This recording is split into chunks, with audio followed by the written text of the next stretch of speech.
আমরা এটা করেরগাঁও রাস্তায় অবৈধ সীসা বাট্টিখানা। এখানে আপনারা অবৈধভাবে তারা সীসা গলায়, এই কারণে আমাদের পরিবেশ নষ্ট হয়।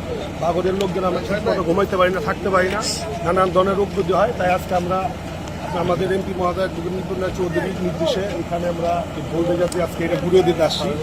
এখানে চলে আসছে আমাদের ঢাকা জেলার সভাপতি পাবেল ভাই উপস্থিত আছেন, আমাদের বাগরের সন্তান রাহেন মিয়া আছে, আমাদের খোরশেদ জমিদার মামা আছে, সামুল্লাহ মামা আছে, আরও অনেকে এখানে উপস্থিত আছে। আমরা চাই এই অবৈধ সীসা কারখানাগুলো আপনারা যারা এইগুলো করেন, এই অবৈধ কামগুলো করবেন না। কারণ কিছু টাকার জন্য আমাদের বাচ্চা কাচ্চা সন্তানরা আমাদের সহ সবাইগুলো ক্ষতি হয়।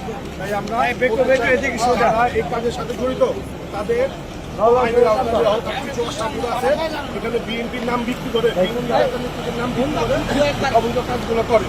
তাই দয়া করে এই কাজগুলো চাই না।